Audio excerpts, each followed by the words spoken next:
이야기 전 구독과 좋아요 눌러주시면 감사하겠습니다. 이 낚싯대 내 목숨보다 비싸 보여?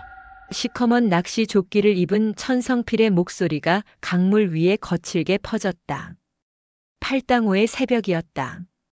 물 한 개가 차가운 공기를 휘감는 가운데 천성필은 서정우 노인이 애지중지하는 낚싯대 케이스를 발끝으로 툭툭 찼다. 노인의 자존심을 짓밟는 듯한 행위였다. 옆에는 덩치만 큰 배강준이 입을 벌린 채 희죽거렸다. 그 흉측한 웃음은 노인의 가슴을 짓눌렀다. 서정우 노인은 강변의 축축한 흙바닥에 앉아 낚싯대를 지키려 했다. 무슨 짓이오? 남의 물건을 함부로 하지 마시오. 노인의 목소리는 애써 단호했지만 미세하게 떨리고 있었다. 천성필은 노인의 불안을 즐겼다. 길을 우리가 막았다고. 이 자리가 내 자리냐? 우리가 쓰면 우리 자리지. 천성필은 노인의 낚시 의자를 빼앗아 앉았다. 그리고는 주머니에서 꺼낸 꽁치를 노인의 떡밥 그릇에 던져버렸다. 이거 물고기 밥이다. 냄새 좋지? 영감탱이 낚시 그만하고 집에 가. 주변 낚시꾼들은 이미 오래전에 자리를 피했다. 놈들의 짐승 같은 폭력성을 아는 것이다. 서정우 노인은 평생을 정직하게 살아온 사람이었다. 이런 모욕은 처음이었다. 끓어오르는 치욕과 무력감에 노인의 손이 떨렸다. 젊은이들 그렇게 살지 마시오. 인간의 도리가 있지. 도리? 하. 이 영감탱이가 우리한테 입질을 꺼내. 천성필의 얼굴이 순식간에 차갑게 굳었다. 내 놈의 도리는 돈으로 갚아라.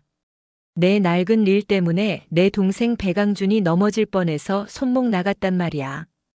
합의금 50만 원 내놔. 배강준은 이때다 싶어 손목을 부여잡고 신음했다. 서정우 노인은 분노가 목구멍까지 차올랐다. 노인은 절대 지지 않겠다는 의지로 이를 악물었다. 나는 단 한 푼도 줄 수 없소. 분명히 그쪽들이 먼저 시비를 걸었어. 천성필은 자리에서 벌떡 일어났다. 노인의 낚시 상자를 발로 걷어찼다. 릴과찌가 튀어나오고 낚시 바늘이 흩뿌려졌다. 야, 배강준.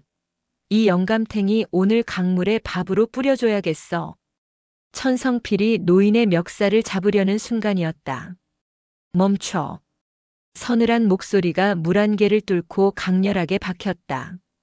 모두의 시선이 소리가 들려온 강둑 위로 향했다. 가파른 강둑을 미끄러지듯 내려오는 한 여인이 있었다. 그녀의 검은 아웃도어 차림은 새벽 강가와 완벽하게 동화되어 있었다. 젖은 흙바닥 위에서도 그녀의 발걸음은 흔들림이 없었다. 질끈 묶은 머리 아래의 눈빛은 마치 밤 사냥을 나선 수달처럼 날카로웠다. 그녀는 해군 특수전전단의 전투교관 서은채 대위였다. 아버지 괜찮으세요? 서은채의 목소리가 서정우 노인을 향할 때만 딱딱한 긴장이 풀렸다. 노인은 딸이 이곳에 나타난 것이 자랑스러우면서도 불안했다. 은채야, 왜 다시 왔느냐? 느낌이 좋지 않았습니다. 무슨 일입니까? 서은채의 시선은 이미 천성필과 배강준에게 고정되어 있었다. 그 눈은 상대를 생물학적 위협으로만 판단하는 감정이 배제된 기계적인 시선이었다. 천성필은 젊은 여자의 등장에 잠시 기가 눌렸다. 하지만 곧 비웃었다. 뭐야, 이 영감탱이 딸이야? 마침 잘 됐네. 내 아버지의 떡밥이 너무 좋아서 우리가 낚였다. 낚싯대 파손비와 손목 치료비 50만 원 내놓고 끝내자. 천성필은 턱을 치켜들었다. 서은채의 입꼬리가 희미하게 올라갔다. 피에 굶주린 짐승의 미소였다. 50만 원이라. 돈을 받으려면 증거가 있어야겠지요. 어디가 어떻게 걸렸는지 확인해드리지요. 서은채는 곧바로 배강준에게 접근했다. 배강준은 본능적으로 저항하려 했지만 몸이 굳어 움직일 수 없었다. 서은채는 순식간에 뻗은 손으로 배강준의 손목을 움켜쥐었다. 그립은 낚시 바늘처럼 날카롭고 정확했다. 인대가 늘어났다 했지요? 서은채는 그의 손목을 꺾어 비틀지 않았다. 대신 손목 관절과 연결된 특정 신경 다발을 뼈에 닿도록 강하게 압박했다. 크악! 백강준의 입에서 통제 불능의 비명이 터져 나왔다. 그 고통은 손목에서 팔꿈치를 타고 어깨까지 번개처럼 치솟았다. 그는 팔이 잘려나가는 듯한 극심한 고통에 눈알을 뒤집었다. 이 여자 놓으라고. 천성필이 분노하며 덤벼들었다. 서은채는 시선조차 주지 않았다. 그녀는 백강준을 잡은 채 몸만 살짝 회전했다. 달려들던 천성필은 그 충격파에 휘말려 강변의 진흙탕에 미끄러졌다. 머리부터 처박힌 천성필의 얼굴이 뻘처럼 변했다. 주변 강물 속에서 튀어오른 물고기처럼 두 사내는 순식간에 무력화되었다. 서은채는 여전히 비명을 지르는 백강준의 귀에 낮게 속삭였다. 인대가 끊어지는 고통이 뭔지 느껴보고 싶습니까? 지금 당신이 느끼는 건 시작일 뿐입니다. 다시 말하지만 어느 쪽이 좋겠습니까? 목소리는 얇았지만 그 안에 담긴 냉혹한 힘은 백강준의 영혼을 얼렸다. 잘못했습니다. 아무렇지도 않아요. 괜찮아요. 백강준은 필사적으로 고개를 끄덕였다. 서은채가 손을 놓아주자 백강준은 황급히 뒤로 물러났다. 그는 진흙탕에서 일어나는 천성필을 부축했다. 천성필은 얼굴에 묻은 흙을 닦아내며 분노와 공포가 뒤섞인 눈으로 서은채를 노려보았다. 서은채는 노인을 부축하며 싸늘하게 말했다. 이제 사과하시겠습니까? 아니면 이 강물에 영원히 떡밥이 되고 싶습니까? 천성필은 치욕에 몸을 떨었지만 저 여자의 눈이 진심임을 알았다. 저 눈은 살인자의 눈이었다. 미안하게 됐다. 결국 천성필은 겨우 사과 한마디를 내뱉고 백강준을 잡아 끌며 황급히 낚시터를 떠났다. 그들이 멀어지는 뒷모습을 보며 서은채의 눈은 살기로 번뜩였다. 단순한 위협으로는 끝나지 않을 놈들이다. 뿌리까지 뽑아야 한다. 은채야 됐다. 고맙다. 서정우 노인이 딸의 손을 잡았다. 노인의 얼굴에는 안도감과 동시에 더 깊은 걱정의 그림자가 드리워 있었다. 아닙니다. 아버지. 서은채는 낮게 대답했다. 저들의 손이 아버지에게 닿게 두는 것은 불가능이다. 그녀는 단호하게 결심했다. 저 하찮은 피라미들이 아버지를 위협하는 시기너가 되기 전에 내가 먼저 작사를 들어야 한다. 팔당호의 차가운 물안개 아래 서은채는 이미 복수의 작전 지도를 그리기 시작했다. 경남 창원시 진해구. 대한민국 해군의 심장이자 해군 특수전전단이 둥지를 튼 곳. 육지와 바다의 경계가 모호한 이곳의 공기는 늘 짠 소금기와 팽팽한 긴장감으로 가득했다. 서은채 대위는 자신의 사무실 창밖으로 펼쳐진 짙은 바다를 응시했다. 팔당호에서 있었던 일이 벌써 사흘 전이었다. 주말이 끝나고 부대로 복귀했지만 그녀의 신경은 온통 서울에 있는 아버지에게로 향해 있었다. 필승. 부사관 한 명이 서류를 들고 들어와 격려했다. 강대위님, 다음 주 수중 어뢰 회피 훈련 계획서입니다. 결제 부탁드립니다. 알았다. 두고 가. 서은채는 기계적으로 서류에 서명했다. 그녀의 책상 위에는 불가능은 없다라는 특전단의 구호가 새겨진 작은 명패가 놓여 있었다. 불가능은 없다고 수없이 외치고 가르쳤지만 정작 아버지 곁을 지키지 못하는 이 순간이 그녀에게는 넘을 수 없는 벽처럼 느껴졌다. 무력감은 서은채에게 가장 낯선 감정이었다. 그녀는 펜을 꽉 쥐었다. 그날 오후 훈련장의 분위기는 그야말로 살얼음판이었다. 서은채는 훈련받는 대원들의 자세 하나하나를 매의 눈으로 지켜보고 있었다. 똑바로 못하나. 그따위 정신력으로 적진에 침투할 수 있을 것 같아. 고개 돌리지 마. 고무 보트를 머리에 이고 해안을 달리는 훈련병들의 얼굴에는 땀과 눈물이 뒤섞여 흘러내렸다. 서은채는 악마 교관으로 불렸다. 한치의 오차도 한순간의 나약함도 용납하지 않았다. 그녀의 훈련은 실제 전장보다 더 혹독했다. 그것이 부하들을 살리는 유일한 길임을 그녀는 뼈저리게 알고 있었다. 다시 한번 말하지만 전장은 너희의 어리광을 받아주지 않아. 죽고 싶지 않으면 정신 차려. 그녀의 불호령이 훈련장에 울려 퍼지는 순간 주머니 속의 휴대폰이 짧게 진동했다. 아버지 서정우였다. 잠시 휴식. 서은채는 훈련 중지를 명령하고 훈련장에서 조금 떨어진 곳으로 걸어가 전화를 받았다. 아버지, 저 은채입니다. 서은채가 말했다. 뭐냐? 훈련 중인데 아비가 방해한 건 아닌지 모르겠구나. 수화기 너머로 들려오는 아버지의 목소리는 애써 태어난 척했지만 미세하게 떨리고 있었다. 서은채의 심장이 쿵 하고 내려앉았다. 무슨 일 있으시죠? 그녀는 확신했다. 아니다. 별일 아니다. 그냥 목소리가 듣고 싶어서. 아버지의 말은 거짓이었다. 아버지. 서은채의 목소리가 낮게 가라앉았다. 그녀의 추궁에 서정우 노인은 결국 숨막히는 침묵 끝에 입을 열었다. 낚시터 앞에 누가 자꾸 쓰레기를 버리고 가는구나. 어젯밤에는 누가 돌을 던졌는지 간판에 금이 가고. 그놈들이군요. 서은채의 음성은 감정 없이 차가웠지만 전화를 쥔 손은 분노로 하얗게 변해 있었다. 경찰에 신고는 됐다. 괜히 일 크게 만들고 싶지 않다. 내가 조심하면 되겠지.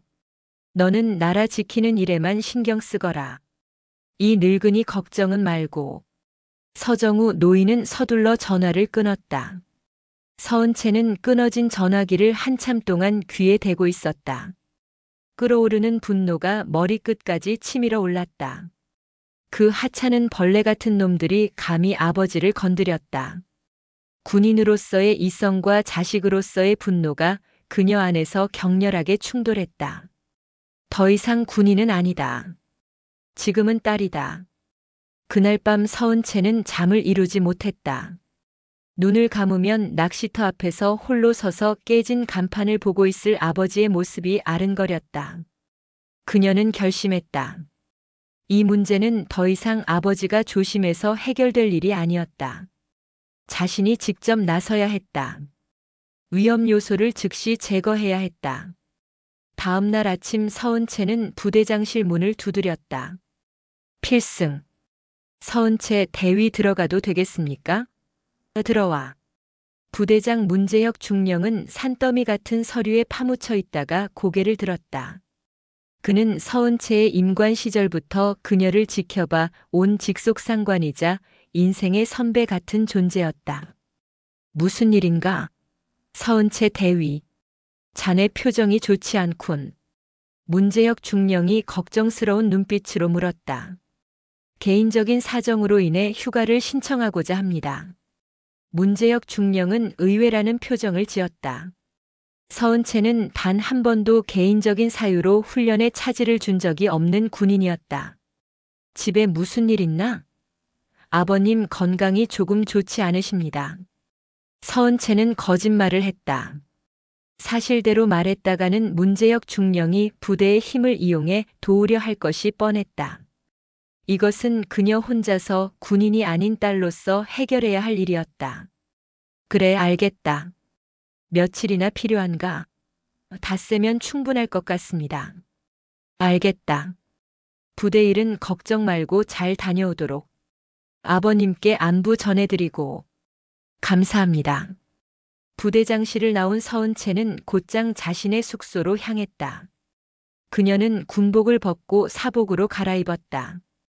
옷장 깊숙한 곳에 보관해 두었던 작은 가방을 꺼냈다. 그 안에는 군용 대검이나 총기 대신 몇 가지 특수 제작된 장비와 민간에서는 용도를 알 수 없는 도구들이 들어 있었다. 진해역에서 서울로 향하는 열차에 몸을 실은 서은채의 눈빛은 이전과 완전히 달라져 있었다.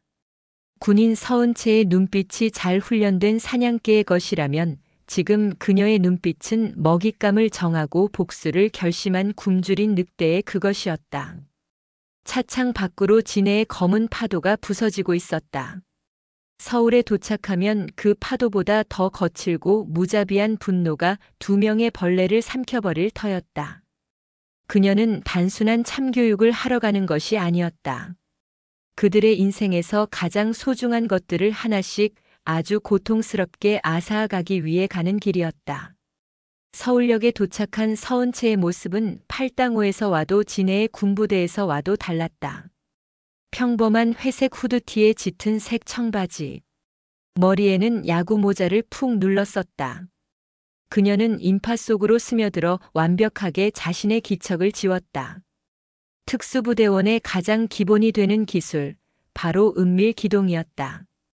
그녀는 아버지 서정우 노인에게 연락하지 않았다. 자신의 등장은 적에게 알려서는 안 되는 1급 기밀이었다. 우선 아버지의 낚시터가 있는 하남시로 향했다. 멀찍이 떨어진 강 건너편에서 낚시터를 살폈다. 아니나 다를까 낚시터 앞에는 담배꽁초와 음식물 쓰레기가 지저분하게 널려 있었다. 간판의 금간 부분은 임시 방편으로 테이프가 붙어 있었다. 서은채의 눈이 서늘하게 빛났다. 그녀는 곧바로 복수심에 불타 행동하지 않았다. 사냥 전에는 사냥감의 습성을 파악하는 것이 우선이었다. 서은채는 아버지 낚시터 주변에 자리를 잡고 본격적인 감시에 들어갔다. 낮에는 강변 카페 창가에 앉아 밤에는 어두운 수풀의 그림자 속에 몸을 숨겼다. 하루 그리고 이틀. 그녀는 놀라운 인내심으로 기다렸다. 이틀째 되는 날 밤 드디어 놈들이 모습을 드러냈다. 천성필과 배강준이었다. 그들은 어슬렁거리며 낚시터 앞으로 다가와 보란듯이 담배를 피우고 침을 뱉었다. 낚시터 안에서 희미하게 새어나오는 불빛을 보며 자기들끼리 낄낄거리는 모습이 서은채의 시야에 똑똑히 잡혔다. 놈들은 낚시터에 직접적인 해코지를 하지는 않았다. 대신 주변을 맴돌며 무언의 압박을 가하고 있었다. 서정우 노인이 낚시터 밖으로 나오자 일부러 큰 소리로 욕설을 내뱉으며 시비를 걸었다. 하지만 노인은 딸의 당부를 기억하는지 그들을 무시하고 묵묵히 낚시터 문을 닫았다. 놈들은 그런 서정우 노인의 등 뒤에 대고 조롱 섞인 말을 던지고는 어둠 속으로 사라졌다. 서은채는 조용히 그들의 뒤를 밟았다. 미행은 그녀의 전문 분야 중 하나였다. 소리도 기척도 없이 마치 그들의 그림자가 된 것처럼 일정한 거리를 유지하며 따라붙었다. 천성필과 배강준은 자신들이 이미 사냥감으로 찍혔다는 사실을 꿈에도 모른 채 유흥가로 향했다. 그들이 들어간 곳은 하남시의 한적한 골목에 위치한 낡은 상가 건물의 지하에 있는 불법 도박장이었다. 환풍구를 통해 새어나오는 담배 연기와 고스톱 소리가 그곳의 정체를 말해주고 있었다. 서은채는 건물 맞은편 옥상으로 올라가 내부를 살폈다. 천성필과 배강준은 그곳에서 자신들과 비슷한 무리들과 어울리며 돈을 걸고 도박을 하고 있었다. 이제 정보는 충분했다. 서은채는 본격적인 작전 계획을 세웠다. 정면으로 부딪히는 것은 하책이었다. 그들은 때로 덤벼들 것이고 불필요한 소란은 아버지를 더 위험하게 만들 뿐이었다. 그녀가 선택한 방식은 분열과 고립, 그리고 심리적 파괴였다. 목표는 둘 중 약한 고리 배강준이었다. 다음 날 새벽 서은채는 배강준이 혼자 사는 허름한 빌라 앞에서 기다렸다. 밤새 도박을 하고 늦게 들어온 그는 새벽녘이 되어서야 비틀거리며 모습을 드러냈다. 술에 취해 있었지만 주변을 경계하는 기색은 없었다. 서은채는 그가 빌라 현관 비밀번호를 누르고 안으로 들어가는 것을 확인한 뒤 조용히 뒤따라 들어갔다. 배강준의 집은 2층 복도 끝이었다. 그가 열쇠로 문을 여는 순간 등 뒤에서 누군가 그의 입을 틀어막고 목에 차가운 쇠붙이를 갖다 댔다. 배강준은 비명조차 지르지 못했다. 그의 목에 닿은 것은 칼이 아니었다. 서은채가 항상 지니고 다니는 단단한 금속 재질의 전술펜이었다. 하지만 공포에 질린 백강준에게는 그것이 비수와도 같이 느껴졌다. 조용히. 소리 지르면 내 목에 구멍이 날 거야. 귓가에 속삭이는 차가운 목소리. 백강준은 그 목소리의 주인이 누구인지 즉시 깨달았다. 팔당호의 그 여자였다. 온몸에 피가 차갑게 식는 기분이었다. 서은채는 그를 집 안으로 밀어넣고 문을 잠갔다. 불도 켜지 않은 어두운 방 안. 서은채의 눈만이 어둠 속에서 형형하게 빛났다. 나를 기억하나? 백강준은 미친 듯이 고개를 끄덕였다. 왜 이러십니까? 돈 때문이라면. 돈? 너희 같은 벌레들 돈에는 관심 없어. 서은채는 전술펜으로 그의 턱을 툭툭 치며 말했다. 내 아버지께 왜 그랬지? 그건 천성필 형님이. 백강준은 더듬거렸다. 내 주둥이로 직접 뱉은 말은 책임지지 않아도 되나? 내 다리로 직접 찾아간 죄는 가벼워지나? 백강준은 공포에 질려 아무 말도 하지 못했다. 서은채는 선택지를 주었다. 선택지를 주지. 첫째, 지금 여기서 조용히 죽는 것. 둘째, 내 말을 듣고 사는 것. 살려주세요. 뭐든지 하겠습니다. 백강준은 거의 울먹이며 애원했다. 서은채는 만족스러운 듯 입꼬리를 올렸다. 좋아. 그럼 잘 들어. 천성필, 그 자식의 모든 것을 나에게 알려줘. 자주 가는 곳, 만나는 사람들, 약점, 돈줄. 하나도 빠짐없이. 서은채는 그의 눈을 똑바로 응시했다.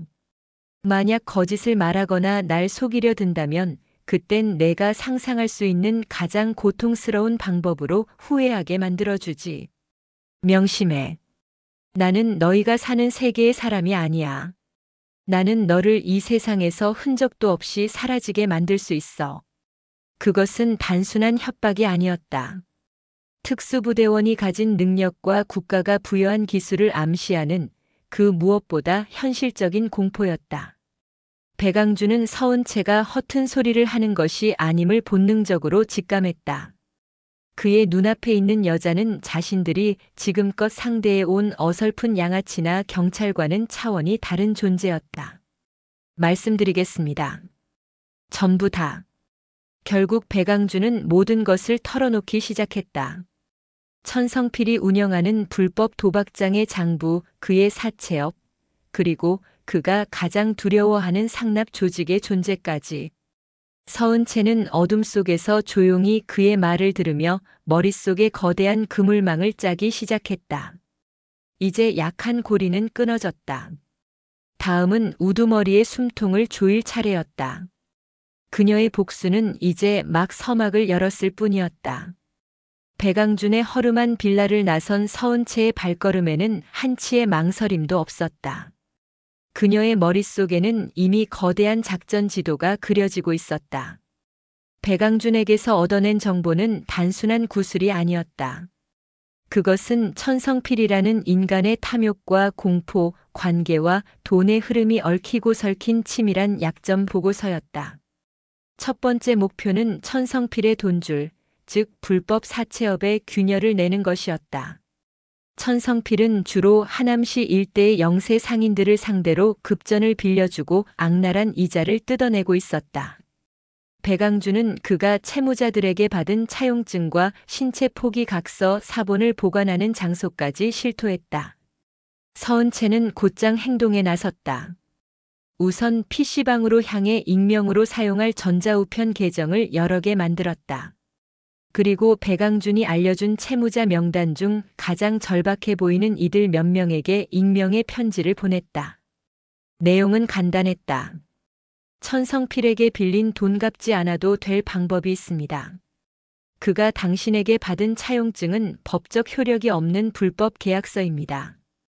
계약서의 특정 조항을 문제 삼으면 역으로 그를 협박할 수도 있습니다. 당신이 혼자가 아니라는 것만 기억하십시오. 편지에는 천성필의 계약서가 가진 법적 허점을 정확히 짚어주는 내용이 담겨 있었다. 일반인은 알기 힘든 전문가의 조언처럼 보이는 내용이었다. 이것은 단순한 교란이 아니었다. 채무자들의 마음에 저항해도 된다는 작은 불씨를 심는 고도의 심리전이었다.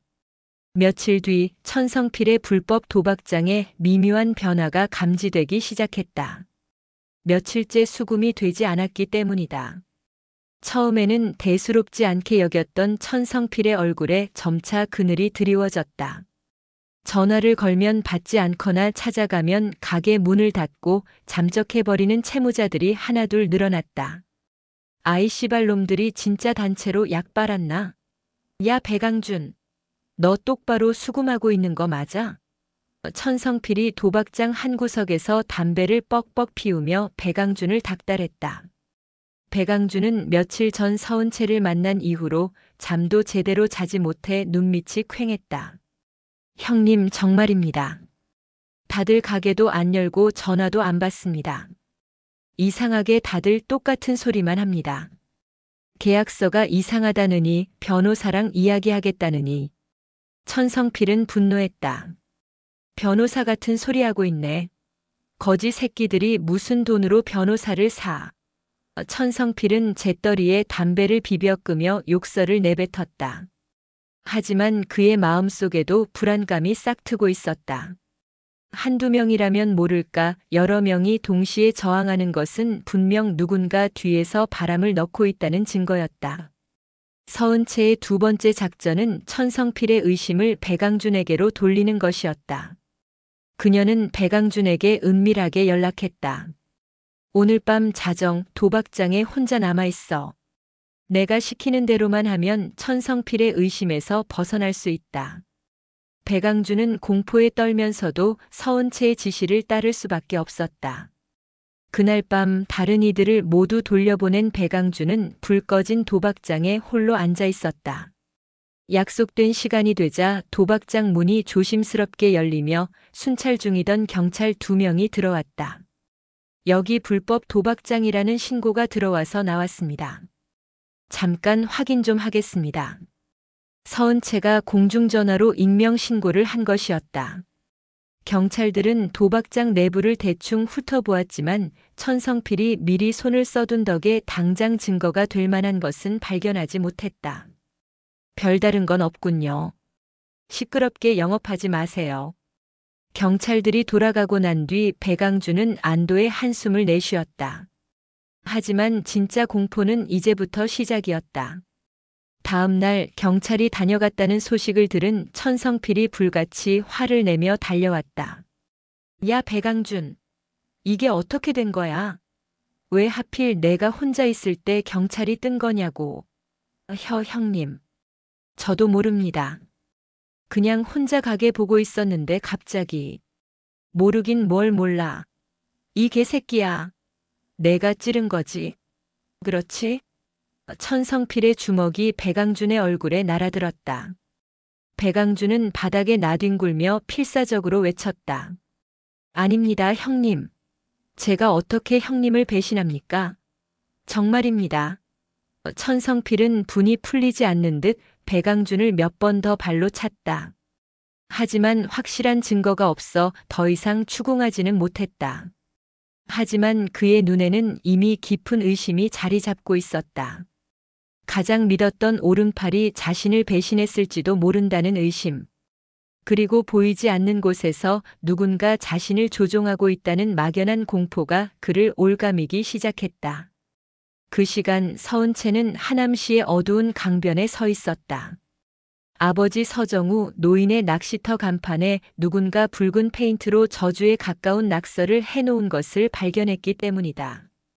그녀는 주위의 시선을 피해 조용히 낙서를 지웠다. 화학약품을 천에 묻혀 차가운 간판을 닦아내는 그녀의 손길은 침착했지만 눈빛은 활활 타오르는 불꽃과도 같았다. 조금만 더 기다리세요, 아버지. 이 벌레들을 당신의 세상에서 영원히 치워드리겠습니다. 낙서를 모두 지운 그녀는 낚시터 앞에 작은 해바라기 화분을 내려놓고 어둠 속으로 사라졌다. 다음 날 아침 낚시터 문을 열다 화분을 발견한 서정우 노인은 의아한 표정을 지었다.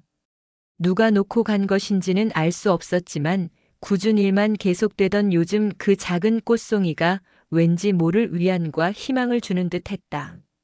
노인은 자신의 곁을 지켜주는 보이지 않는 손길이 있음을 어렴풋이 느끼고 있었다. 어망은 이미 완성되었다. 이제 어망의 주인은 먹잇감이 스스로 발버둥치며 더욱 깊이 올가매지기를 조용히 기다리고 있었다. 천성필의 세계는 빠르게 무너져 내리고 있었다. 돈줄은 막혔고 유일하게 믿었던 부하 배강주는 의심의 대상이 되었다. 그는 극도의 불안감과 스트레스로 인해 신경이 곤두서 있었다. 하지만 그에게 닥쳐올 진짜 재앙은 아직 시작도 하지 않았다. 서은채는 배강준을 통해 천성필의 가장 치명적인 약점을 파고들었다. 그것은 바로 천성필이 매달 상납금을 바치는 상위 조직 한강파의 존재였다. 천성필은 한강파의 보호 아래 하남시 일대에서 자신의 세력을 유지하고 있었다. 상납금을 제때 바치지 못하는 것은 곧 죽음을 의미했다. 배강준에게서 상납 날짜와 장소, 그리고 천성필이 상납금을 보관하는 오피스텔 금고의 위치와 비밀번호까지 알아낸 서은채는 마지막 퍼즐 조각을 맞출 준비를 했다. 작전은 상납일 바로 전날 밤에 실행되었다. 목표는 천성필이 사는 주상복합 오피스텔이었다. 최첨단 보안 시스템을 자랑하는 곳이었지만 국가의 지원을 받아 최고의 침투 훈련을 받은 서은채에게는 놀이터나 다름없었다. 그녀는 건물 뒤편의 배관을 타고 마치 한 마리 검은 고양이처럼 소리 없이 벽을 올랐다. 비상계단의 잠금 장치를 해제하고 내부로 진입하는 데는 30초도 걸리지 않았다. 천성필의 오피스텔은 15층에 있었다. 그녀는 복도를 지나는 모든 감시 카메라의 사각지대를 이미 완벽하게 계산해둔 상태였다. 현관문의 디지털 잠금 장치 역시 그녀가 가진 소형 해체 장비 앞에서는 무용지물이었다. 찰칵. 소리 없이 문이 열리고 서은채는 어둠 속으로 스며들었다. 거실에는 술병이 어지럽게 널려 있었다. 천성필은 소파에서 코를 골며 잠들어 있었다. 서은채는 그의 숨소리 하나하나에 집중하며 안방으로 향했다. 옷장 안에 숨겨진 금고가 모습을 드러냈다. 배강준이 알려준 비밀번호를 누르자 묵직한 쇠문이 열렸다. 금고 안에는 5만 원권 지폐가 뭉치로 쌓여 있었다. 어림잡아도 억 단위는 되어 보였다. 하지만 서은채는 돈을 모두 가져가지 않았다.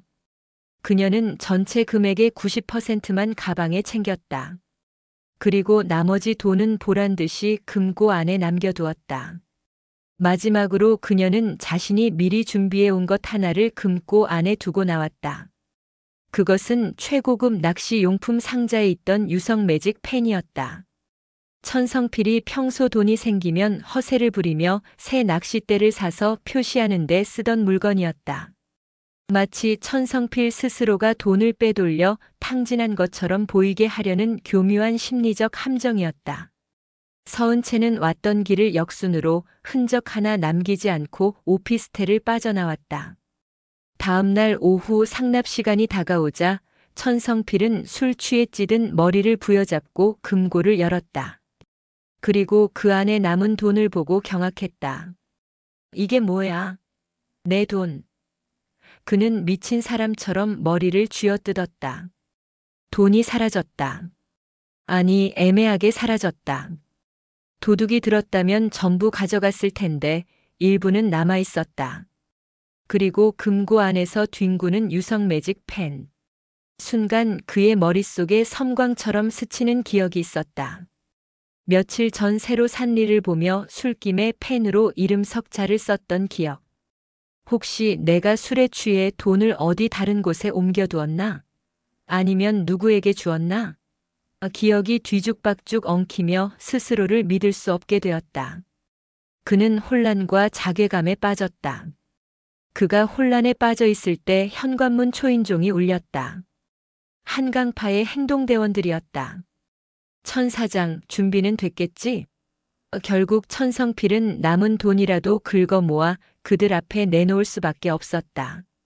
이게 다야? 장난해 지금? 행동대장의 싸늘한 목소리에 천성필은 식은땀을 흘리며 변명했다. 아닙니다. 잠시 자금 사정이 꼬여서 금방 채워넣겠습니다. 자금 사정?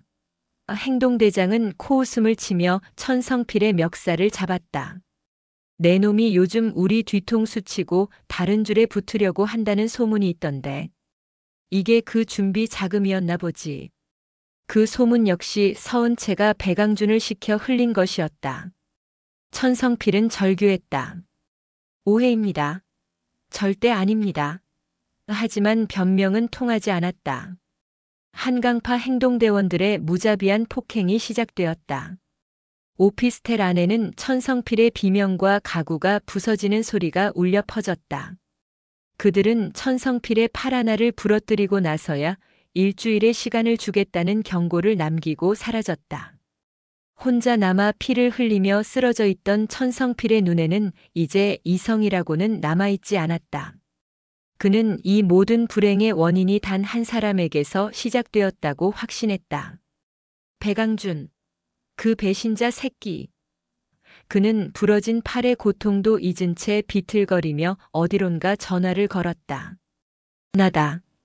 배강준, 그 새끼 당장 내 앞으로 끌고 와. 오늘부로 그 새끼는 내 눈앞에서 사라져야겠다. 강가에 서식하는 독사의 둥지는 이제 안에서부터 서로를 물어뜯으며 완벽하게 무너지고 있었다. 서은채는 멀리서 이 모든 상황을 지켜보고 있었다. 그녀의 계획은 한치의 오차도 없이 진행되고 있었다. 이제 마지막 장을 장식할 시간이었다. 그녀의 낚시 유인은 이제 포획 단계에 돌입했다. 만신창이가 된 천성필은 이성을 잃었다. 부러진 팔에 깁스를 한 채 그는 자신의 불법 도박장에 배강준을 끌고 왔다. 배강준은 자신이 무슨 일을 당할지 예감하고 공포에 질려 있었다. 형님. 왜 이러십니까? 제가 뭘 잘못했다고. 닥쳐. 이 배신자 새끼야.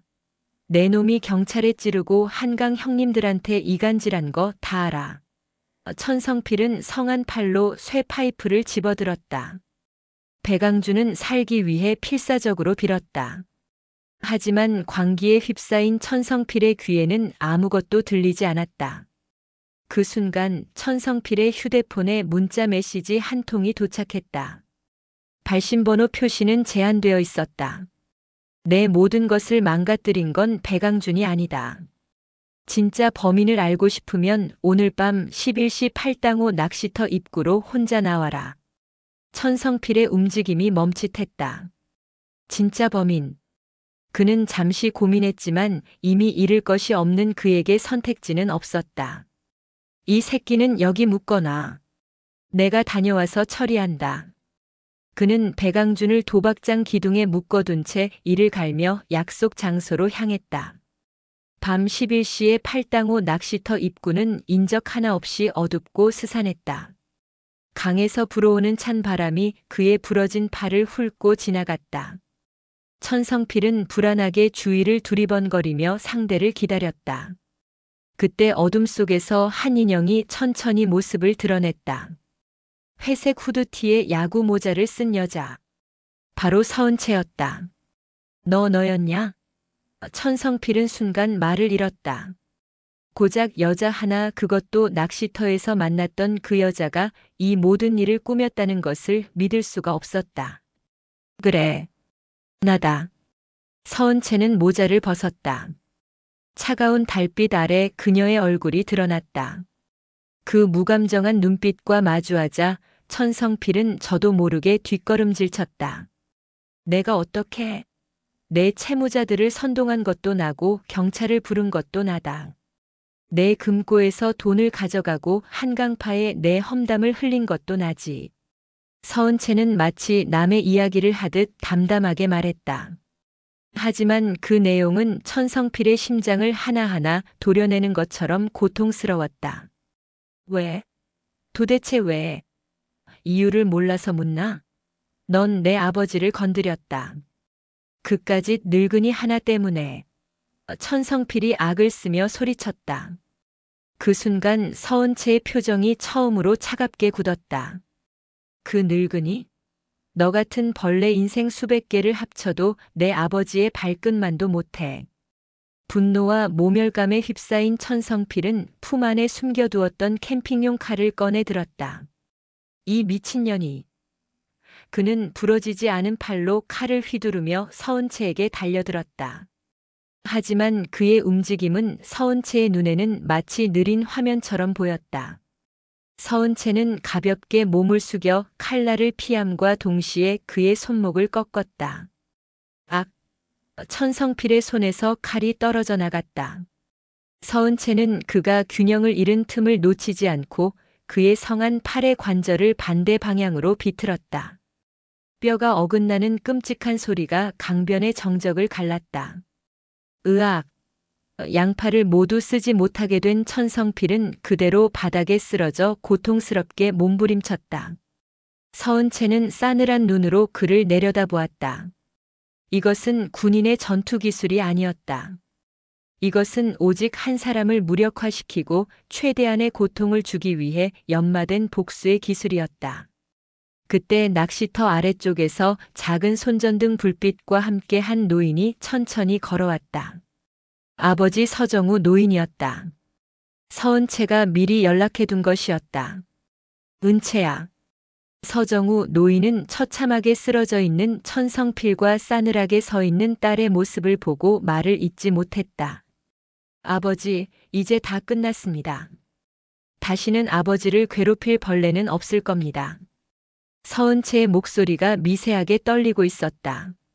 강인한 군인이자 교관이었던 그녀도 아버지 앞에서는 그저 딸일 뿐이었다.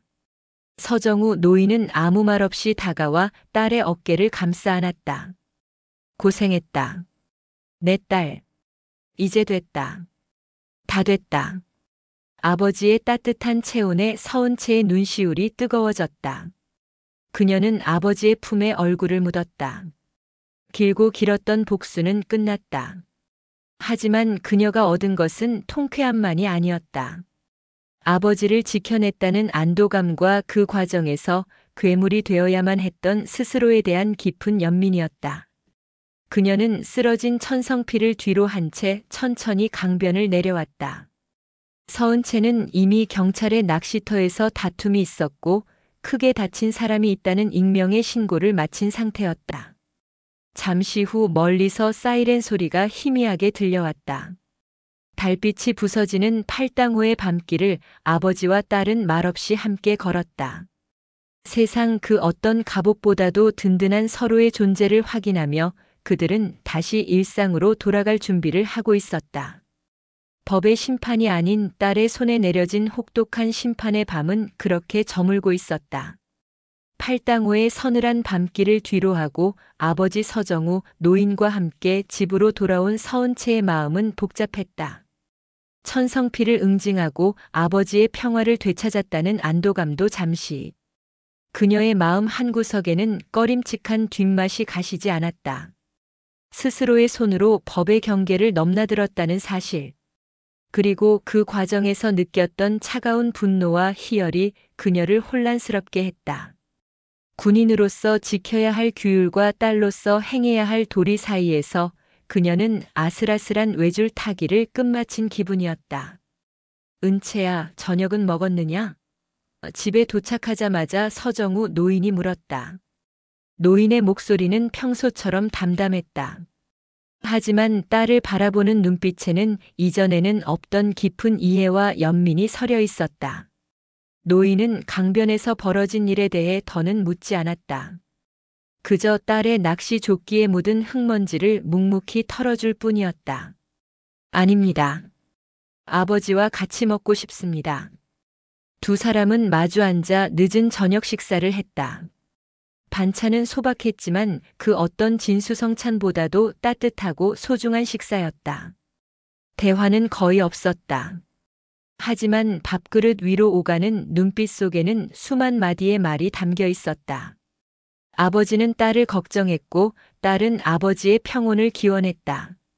그날 밤 서은채는 오랜만에 아버지 곁에서 깊은 잠을 잤다. 다음 날 그녀는 남은 뒤처리를 시작했다. 우선 천성필이 다시는 사회에 발붙이지 못하도록 확실한 마침표를 찍어야 했다. 그녀는 배강준에게서 확보해 두었던 불법 도박장의 비밀 장부 사본과 사채업 관련 증거 자료들을 정리했다. 그리고 그것을 익명의 소포로 꾸려 관할 경찰서가 아닌 변두리의 작은 파출소 민원실 앞으로 배달시켰다. 거대 조직의 비호가 닿지 않는 정의감 넘치는 젊은 순경 하나의 손에만 들어가도 걷잡을 수 없이 커질 사건이었다. 다음은 배강준이었다. 서은채는 그가 묶여있던 도박장으로 향했다. 밤새 공포에 떨었던 배강준은 서은채를 보자마자 기겁하며 용서를 빌었다. 살려주십시오. 시키는 건 뭐든지 다 했습니다. 알고 있다. 서은채는 그의 결박을 풀어주었다. 그리고 그의 눈앞에 부산행 고속버스 표 한 장과 현금이 든 봉투를 내밀었다. 이걸 받고 여기서 사라져. 다시는 서울 땅에 발붙일 생각하지 마라. 만약 내 눈에 다시 띄거나 천성필과 연관된 그 누구와라도 접촉하는 날에는 그땐 정말로 내 인생에서 마지막 날이 될 거다. 배강준은 울면서 고개를 끄덕이고는 돈과 차표를 챙겨 허둥지둥 어둠 속으로 사라졌다. 서은채는 그의 뒷모습이 완전히 보이지 않게 될 때까지 차가운 시선으로 지켜보았다. 모든 정리가 끝났다. 닷새의 휴가는 그렇게 순식간에 지나갔다. 진해로 돌아가는 기차에 오르기 전 서은채는 아버지와 뜨거운 포옹을 나누었다. 아버지, 항상 몸 조심하십시오. 뭐냐? 너야말로 몸성이 지내야 한다. 그리고 은채야, 너무 무거운 짐을 지지는 말거라. 서정우 노인의 마지막 말은 딸의 마음에 깊은 파문을 남겼다. 기차가 서울역을 빠져나가고 차창 밖 풍경이 빠르게 스쳐 지나갔다. 서은채는 눈을 감고 지난 며칠간의 일을 복기했다. 모든 것이 계획대로 완벽하게 끝난 것 같았다. 하지만 그녀의 예민한 감각은 경고 신호를 보내고 있었다. 너무나도 쉽게 무너진 천성필. 그리고 그가 속해 있던 한강파라는 조직. 과연 그들이 자신의 영역을 침범당하고도 가만히 있을까?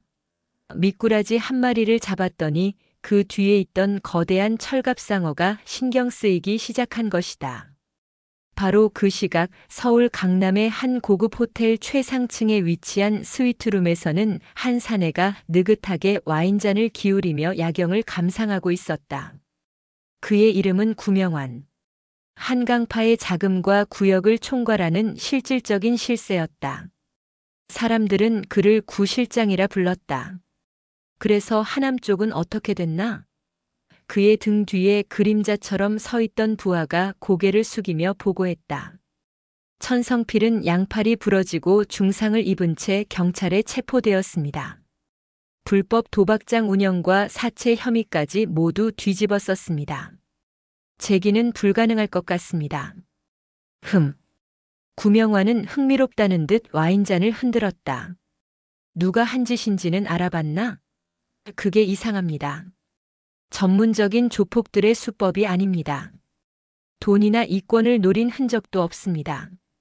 마치 천성필이라는 개인에게 원한을 가진 자의 소행 같습니다.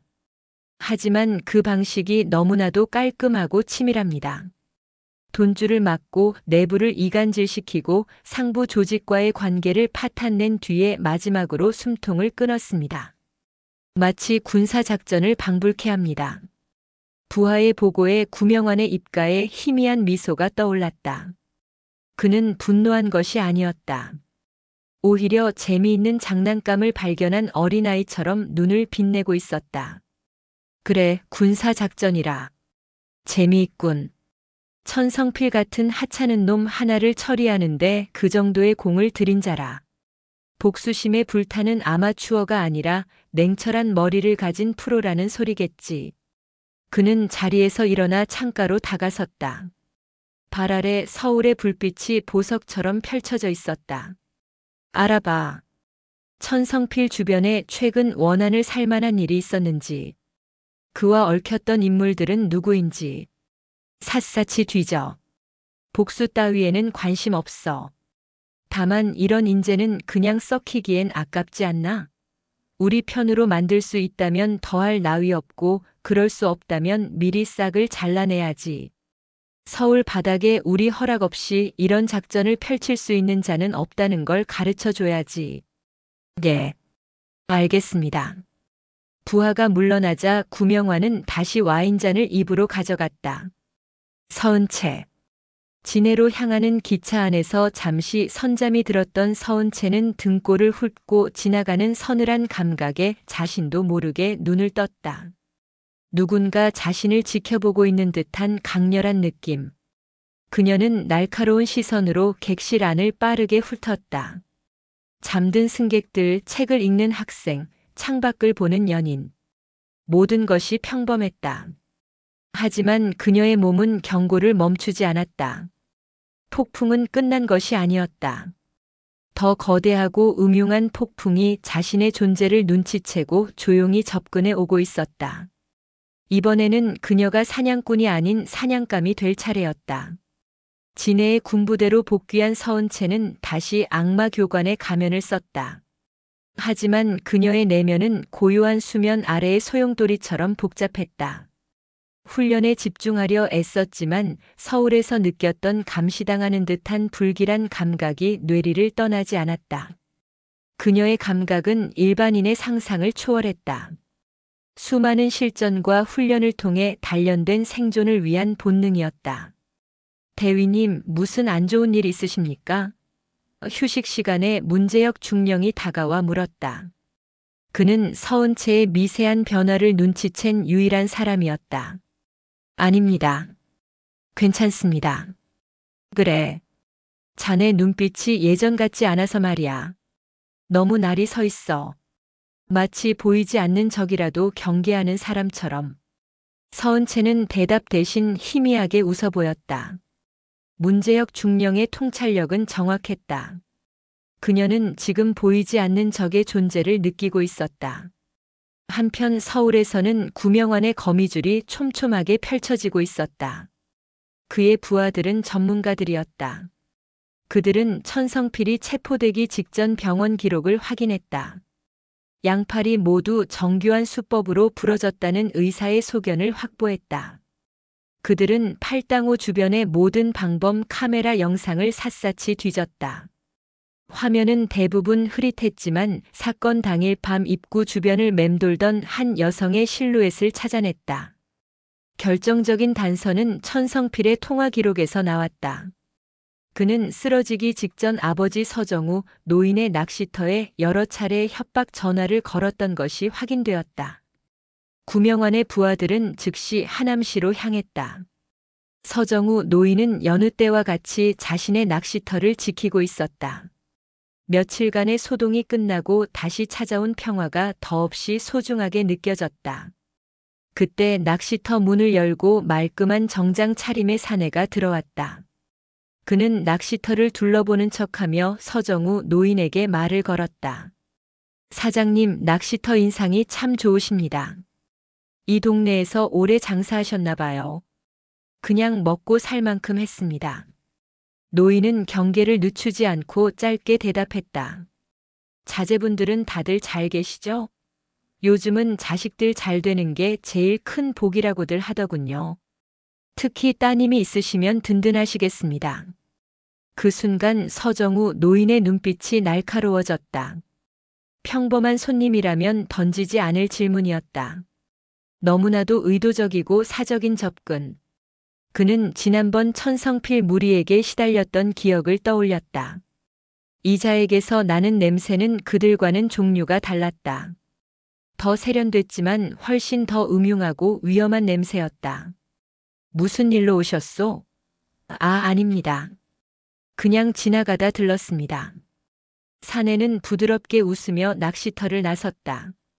하지만 서정우 노인은 그가 낚시터 맞은편 강 건너편에서 자신을 계속 지켜보고 있다는 것을 느낄 수 있었다. 그는 조용히 수화기를 들었다. 딸 서은채에게 전화를 걸기 전 그는 잠시 망설였다. 이제 막 부대로 복귀한 딸에게 또다시 짐을 지우고 싶지 않았다. 그는 수첩을 뒤져 아주 오래된 번호 하나를 찾아냈다. 과거 시장에서 함께 고생했던 동료의 번호였다. 지금은 흥신소를 운영하고 있는 친구였다. 여보게, 나 서정우일세. 부탁 하나만 하세. 그는 친구에게 방금 다녀간 사내의 인상착의를 정확하게 설명하며 뒷조사를 부탁했다. 평생을 약하게만 보였던 아버지는 자신만의 방식으로 딸을 지키기 위해 움직이기 시작한 것이다. 그리고 그날 밤 서정우 노인은 서은채에게 전화를 걸었다. 그는 불안한 기색을 감추고 최대한 담담하게 낮에 있었던 일을 설명했다. 왠지 느낌이 좋지 않구나. 나 때문에 너에게 해가 갈까 걱정이다. 수화기 너머로 들려오는 아버지의 목소리에 서은채의 심장이 차갑게 가라앉았다. 올 것이 왔다.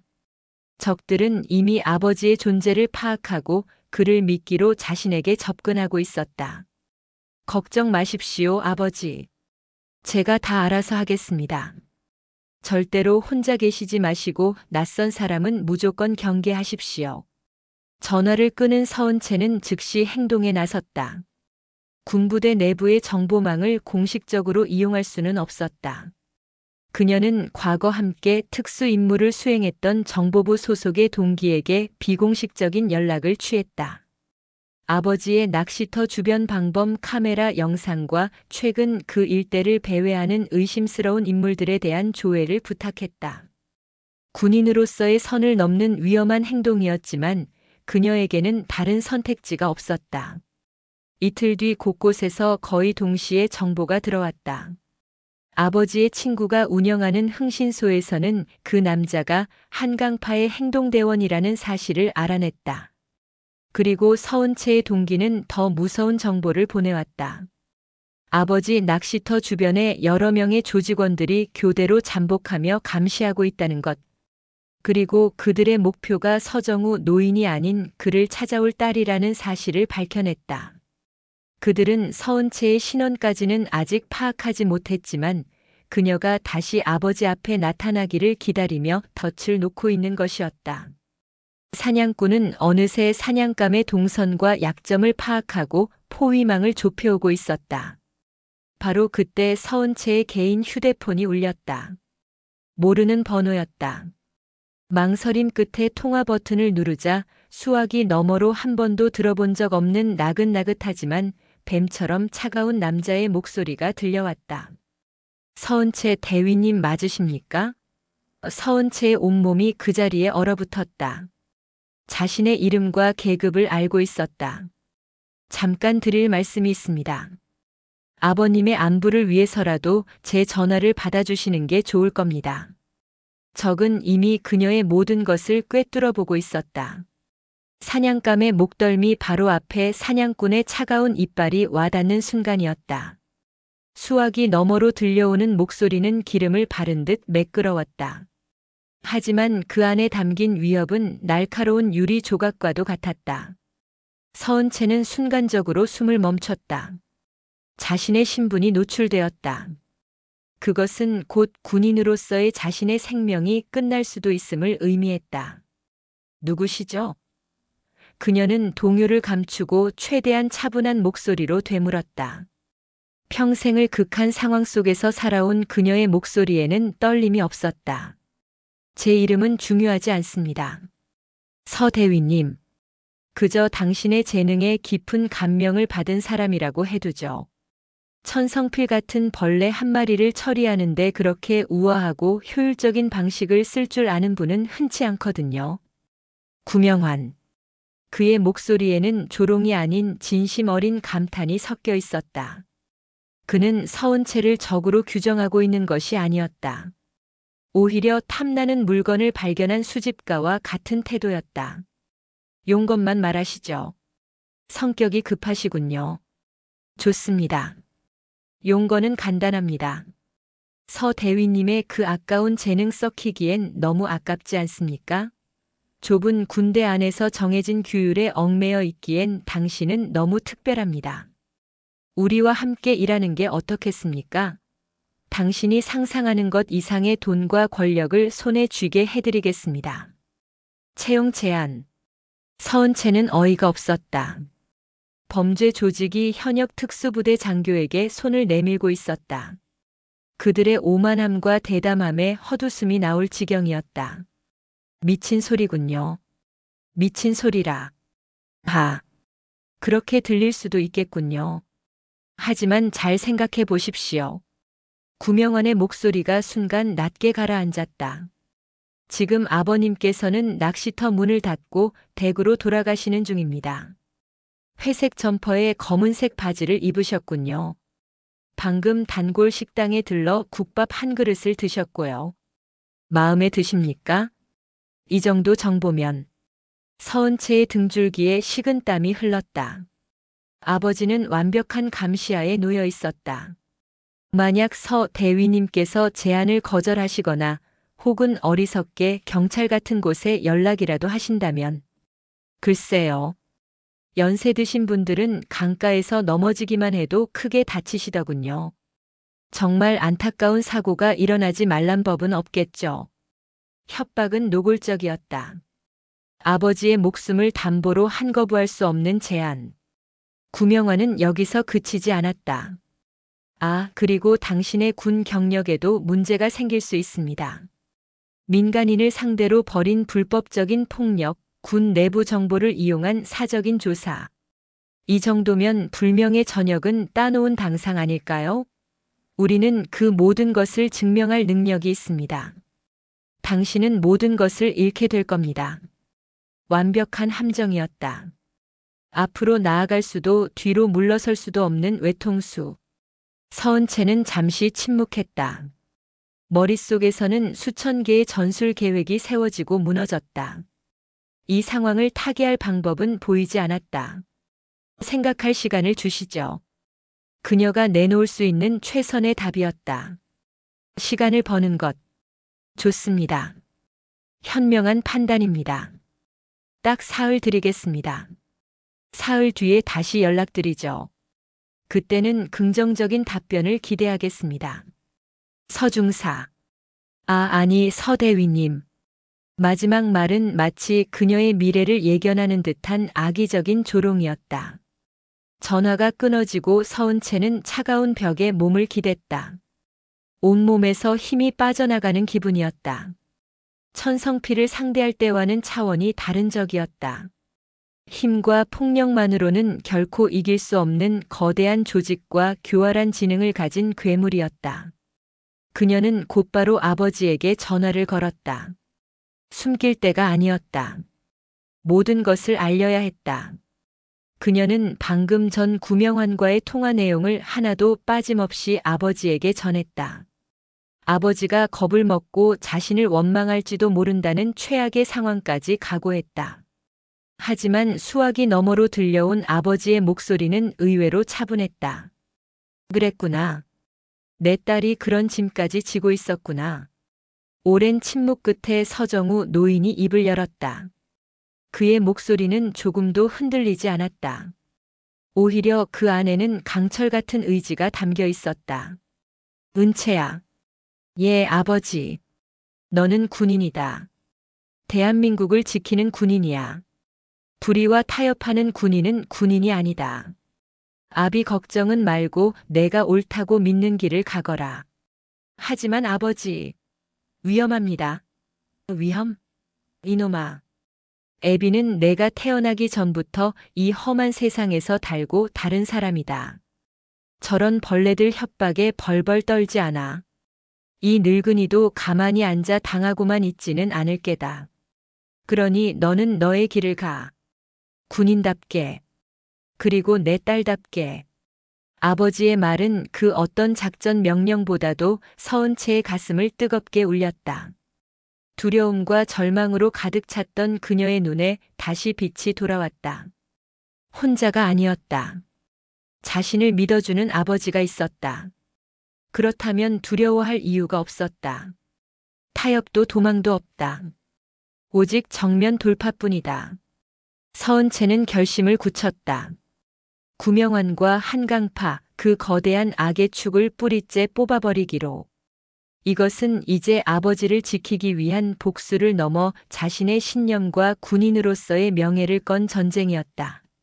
하지만 혼자서는 불가능했다. 공식적인 군의 지원을 받을 수도 없었다. 그녀에게는 믿을 수 있는 조력자가 필요했다.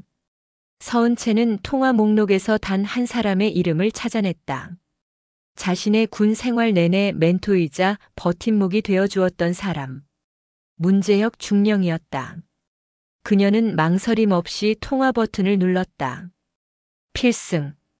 중령님. 서은채 대위입니다. 그래. 서대위. 무슨 일인가? 드릴 말씀이 있습니다.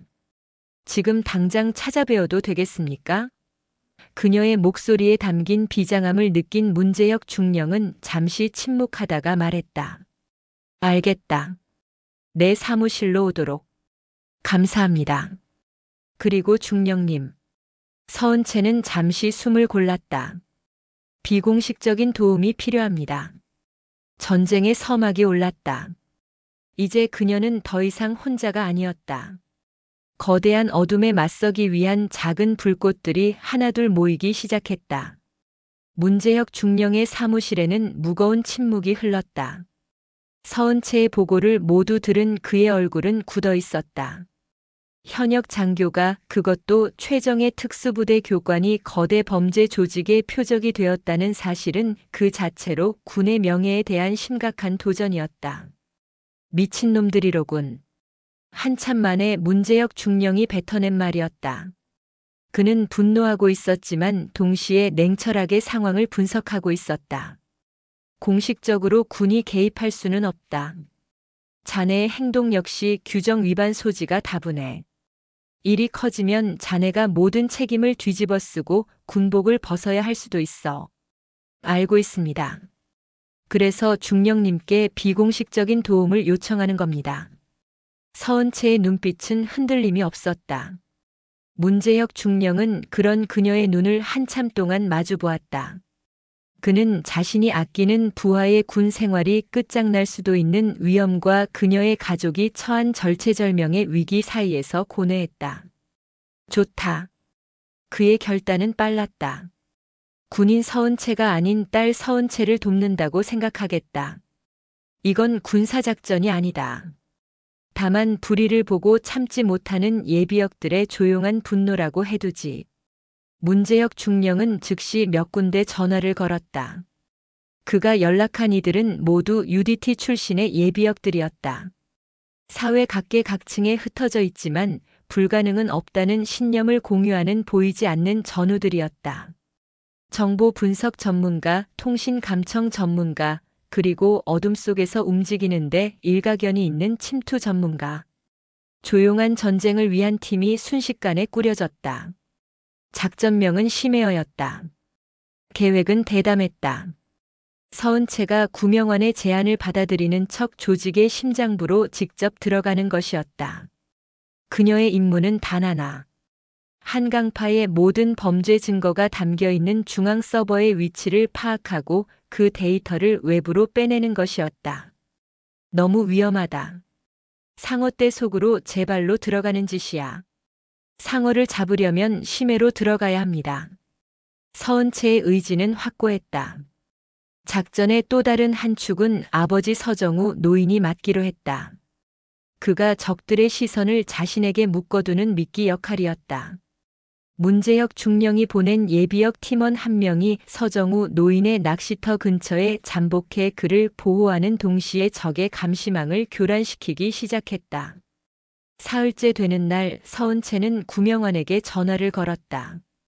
당신의 제안을 받아들이겠습니다. 수화기 너머로 구명환의 만족스러운 웃음소리가 들려왔다. 그녀가 약속 장소인 강남의 한 고급 호텔 라운지로 들어서는 순간 공기 자체가 달라지는 것을 느꼈다. 평범한 손님들처럼 보이는 사람들 모두가 사실은 한강파의 조직원들이었다. 구명환은 와인잔을 앞에 두고 여유롭게 그녀를 맞았다. 현명한 선택을 했군, 서대위.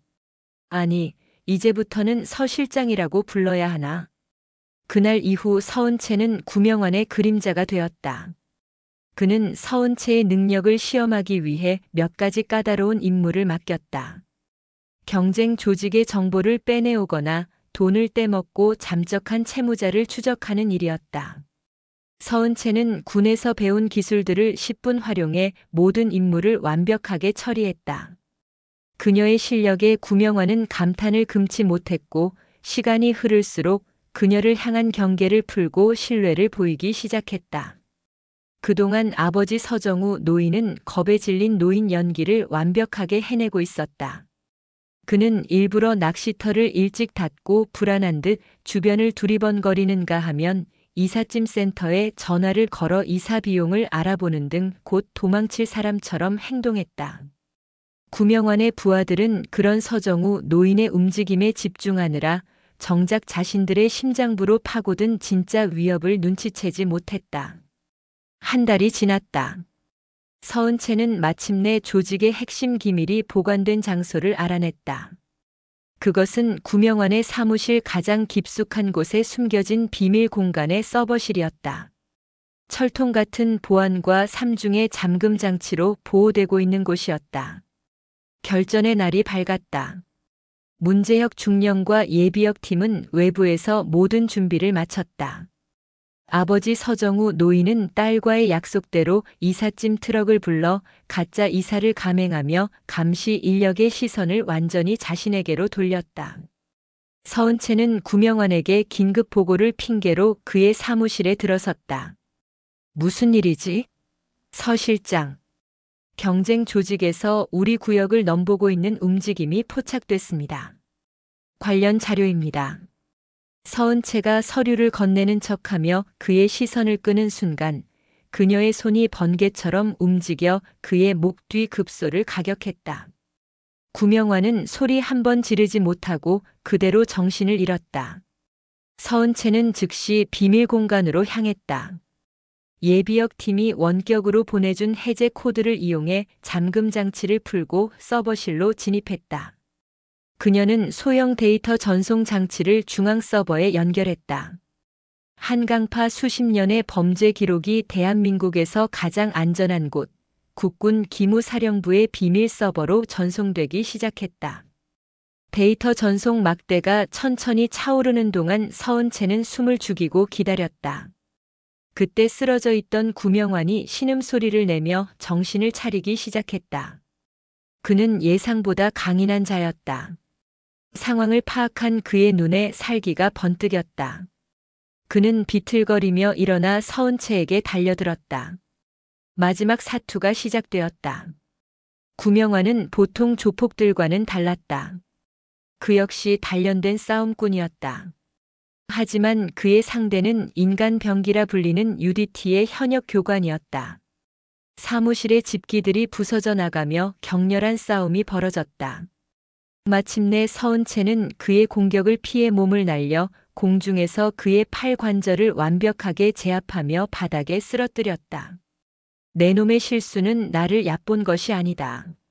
서은채는 그의 귀에 대고 차갑게 속삭였다. 내 아버지를 얕본 것이다. 그 순간 전송 완료라는 작은 글씨가 모니터에 떠올랐다. 모든 것이 끝났다. 며칠 뒤 대한민국이 발칵 뒤집혔다. 검찰과 경찰의 대대적인 합동 수사로 한강파는 뿌리째 뽑혔다. 그들이 저지른 각종 범죄와 그들과 결탁했던 정관계 인사들까지 줄줄이 구속되었다. 구명환은 무기징역을 선고받았다. 이 모든 것의 시작에 한 군인이 있었다는 사실을 아는 사람은 아무도 없었다. 시간이 흘러 다시 평화로운 주말이 찾아왔다. 팔당호 낚시터. 서은채와 아버지 서정우 노인은 나란히 낚싯대를 들이우고 있었다. 모든 폭풍이 지나간 뒤 부녀의 얼굴에는 깊은 평온이 깃들어 있었다. 이제 정말 괜찮은 것이냐? 예. 아버지. 이젠 정말 괜찮습니다. 두 사람은 강물을 말없이 내려다보았다. 자신들이 지켜낸 강가의 평화로운 풍경이었다. 은채야. 네. 애비는 내가 군인이라는 것이 자랑스럽다. 그리고 내 딸이라는 것은 더더욱 자랑스럽다. 아버지의 담담한 말에 서은채는 군인이 된 이후 처음으로 아이처럼 환하게 웃었다. 그녀는 더 이상 복수심에 불타는 딸도 냉혹한 악마 교관도 아니었다.